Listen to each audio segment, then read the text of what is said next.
Engagez-moi comme proviseur dans ce putain de lycée de merde. Je vais refaire une Full Metal Jacket à ces petits bâtards. I'm ready. It felt like this whole thing was gonna be over.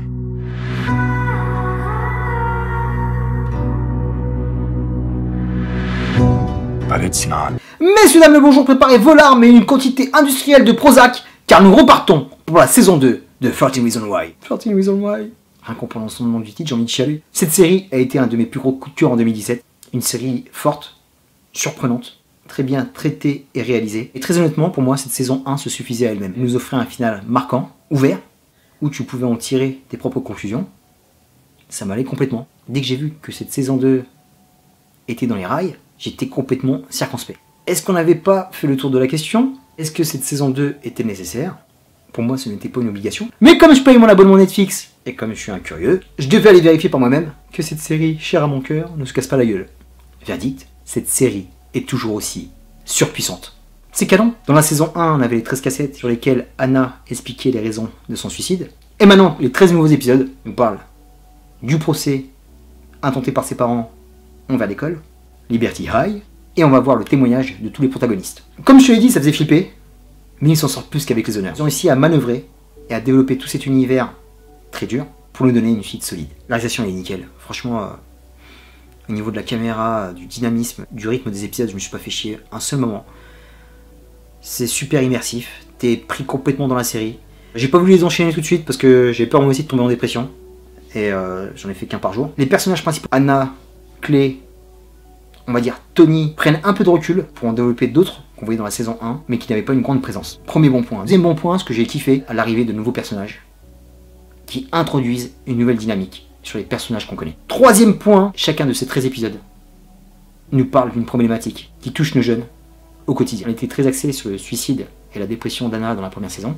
Ça a même entraîné une polémique, comme quoi cette série était à la gloire d'une personne qui veut mettre fin à ses jours.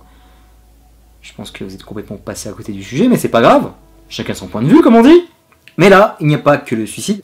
On est encore dans les conséquences de ce qui s'est passé. Il y a énormément de secrets qui ressortent, donc qui développent encore l'histoire, et beaucoup d'autres tourments qui touchent directement notre jeunesse. L'automutilation, le viol, le harcèlement qui continue de plus belle, avec les menaces incessantes pendant le procès, les troubles psychologiques qui habitent les jeunes ou qui sont conséquentes à la première saison, le handicap, ça parle d'orientation sexuelle, d'homophobie, et la force principale de cette série, c'est qu'elle nous entraîne à une prise de conscience collective. J'insiste là-dessus, c'est vraiment une série qui me touche, parce qu'elle est d'utilité publique. Je te l'accorde, il y avait un peu plus de subtilité dans le traitement général de la saison 1. Là, ils ont surenchéri pour marquer encore plus les esprits, je le comprends. Est-ce que c'était nécessaire? Je ne pense pas, parce qu'il y a des scènes qui sont très gore, qui sont insoutenables. Parents d'élèves, amis d'une personne qui souffre, tu as les boules, tu as le mort. Tu vas rentrer dans Liberty High et faire justice. On le voit avec tout le côté juridique. Il y a autre chose qui rentre en ligne de compte. Il y a le côté justification de ce qu'on t'a fait. Tu t'es fait violer, mais il faut que tu te justifies, ma grande. T'as la rage. Et t'as le côté de la toute-puissance d'un personnage comme Bryce. On comprend pas mal de choses. On voit de quelle famille il est issu. On voit l'influence qu'ont ses parents sur le fonctionnement du lycée. Et tu vois que là, les dés sont limite pipés avec la haute bourgeoisie et les pauvres qui se débattent dans leur merde et qui ont été victimes. Autre point qui n'y avait pas dans la saison 1, il y a un développement adulte qui est meilleur. Tout le plot de Olivia Baker est magnifique. Idem au niveau des parents de Clay, qui sont très impliqués aussi, et toujours dans les séquelles du premier chapitre. Même s'ils auraient un peu plus poussé là-dessus, ça aurait été sympa, mais c'est déjà assez cool ce qu'ils ont fait, les conséquences sur le corps enseignant. On n'a malheureusement qu'une prof qui témoigne, mais là où j'étais le plus touché, c'est l'épisode qui est consacré au conseiller d'éducation, Kevin. Franchement, il m'a mis... J'avais les larmes aux yeux, quoi. Le mec, dès le départ, sur le premier épisode, on voit que son langage corporel a complètement changé. On le voit sur l'aspect vestimentaire, et c'est le seul à assumer les conséquences de cette tragédie. Sans essayer de minimiser, de se sauver, de raccrocher les wagons par je ne sais quelle communication. Magnifique performance, cet épisode est splendide. On va partir sur les personnages qui sont plus mis en avant sur cette saison. Un que j'avais apprécié vraiment dans la première saison, qui malheureusement ne passait pas assez à l'écran, c'était le personnage de Zach. C'est le pote nec plus ultra, quoi. Lui aussi assume, il est là pour ses potes, il a envie d'aider, il a envie que justice soit faite.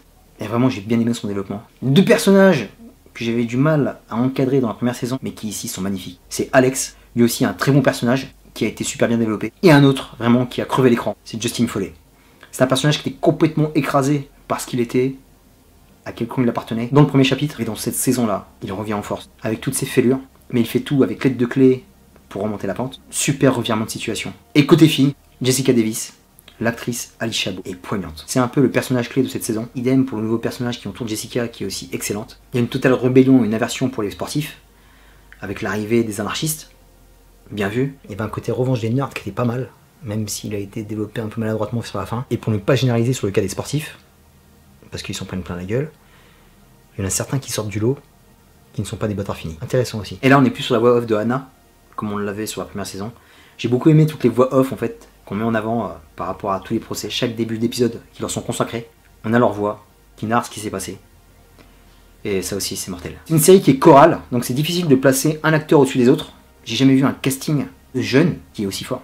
Il n'y en a pas un qui est acheté, il n'y en a pas un qui n'est pas sincère pour donner vie et résonance à cette série magnifique. Et encore une fois, à mettre en avant la direction d'acteur. Parce que c'est une série qui est pas évidente à tourner. Se mettre dans des situations difficiles, comme c'est une saison 2, il y a une volonté de noircir le trait, et ils y arrivent encore. C'est pas évident, quand t'es jeune et tu débutes dans ce métier, de tourner des scènes abjectes, mais ils le font de manière admirable. Un petit sanglot dans la voix. Pour la première saison quasi parfaite, là j'ai eu vraiment des petits bémols. On aurait dû s'affranchir un peu plus d'Anna, et de ne pas la faire revenir comme on l'a fait revenir. Même si j'ai quand même bien aimé le côté fantôme, parce que ça donnait un peu plus de consistance à Clay, qui a complètement sombré dans la folie. Lui, le mec, il a pas de chat, avec sa nouvelle petite amie, qui a aussi beaucoup de tard. Et ce qui s'est passé avant, il va falloir jeter ton dévolu sur d'autres nanas, mon pote. Parce que c'est chaud, là.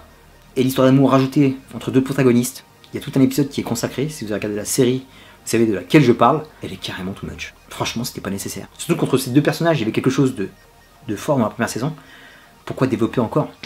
Et ça, j'ai trouvé ça un peu moche. Par contre, le jeu de la vérité et du mensonge, il est très bon. Parce que moi-même, j'étais perdu. Pendant le procès, à un moment, les jeunes témoignent. Il y a des jeunes qui sont là, complètement à nu. T'en as d'autres qui mitonnent pour s'en sortir. Tu sais plus où est le vrai du faux.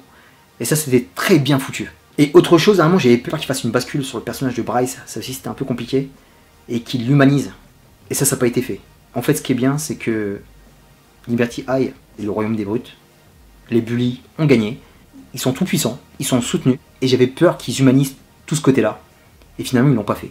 Pardonnez-moi l'expression. Ce sont des enculés de fils de pute, assumés complètement.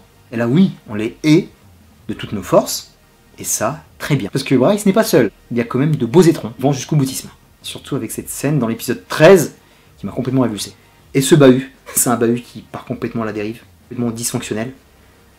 Tu te dis comment c'est possible, comment on peut redresser la barre. Le pire, c'est que tu te dis à un moment, non, c'est surréaliste, mais en fait, ça existe.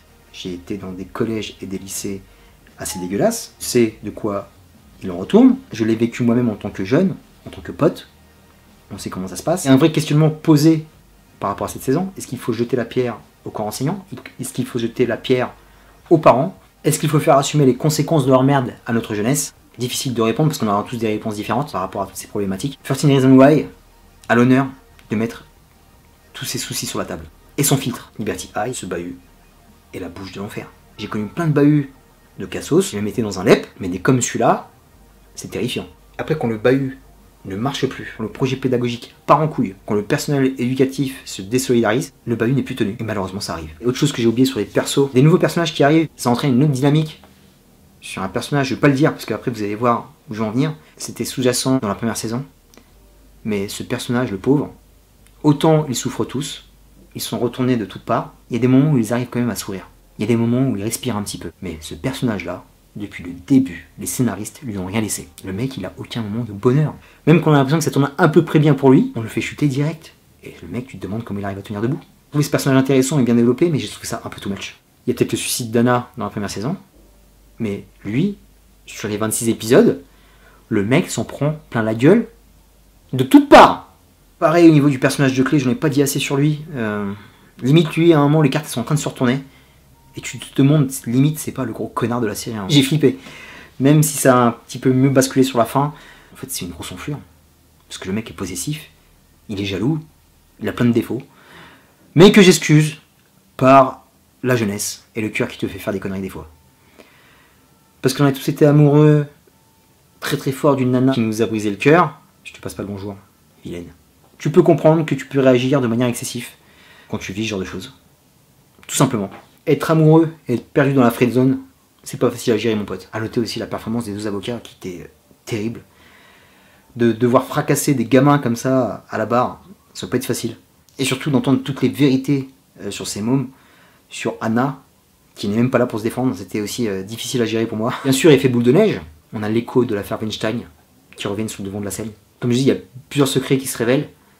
Anna n'était pas la seule victime de toute cette machination dégueulasse de ces lycéens. Très bon développement du personnage de la petite amie de Bryce, qui ramène un postulat tout à fait nouveau au niveau des filles. Et l'acte final, qui termine par un gros cliff. Et c'est là que tu comprends qu'ils vont nous faire une saison 3. Mais là, je dis attention. Est-ce qu'on n'est pas allé au bout du processus? Qu'est-ce qu'on a à dire d'autre? Est-ce que d'autres questions sont ouvertes? Cette saison 3 est confirmée. Là, je pense qu'ils vont rester sur la série pure.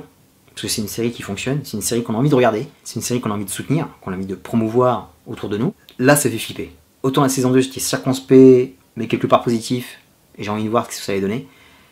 Mais là, où ils vont aller, grosse question. Soit ils font un statu quo complètement nouveau, et ils partent sur nos dynamiques, soit ils continuent dans le gore, mais après on perd complètement le sel de ce qui faisait la magnificence de cette série. Donc, très très flippant cette saison 3. Je l'ai passé un peu le cadre, et encore une fois, je vais le répéter comme je l'ai fait sur ma première vidéo cette série. Vous avez quoi que ce soit comme problème, parlez-en.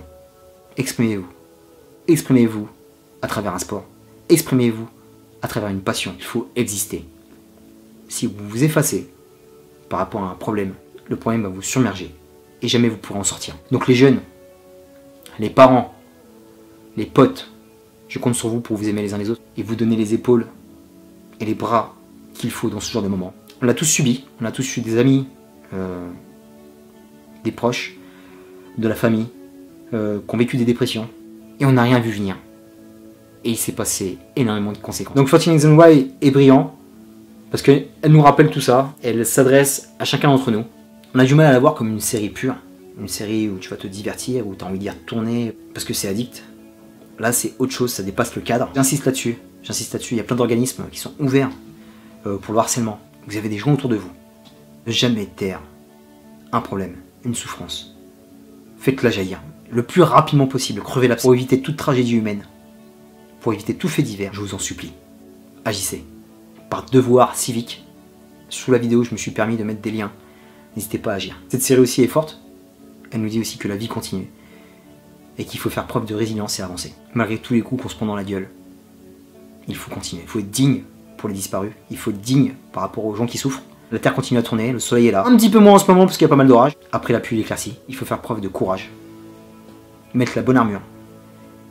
Et continuer à avancer. Parce que la vie est belle et elle te réserve beaucoup de surprises. Chaque jour est un recommencement, une renaissance, où tu peux te réinventer et écrire les pages nouvelles de ta destinée. Donc te laisse pas abattre. Tu peux compter sur moi mon pote.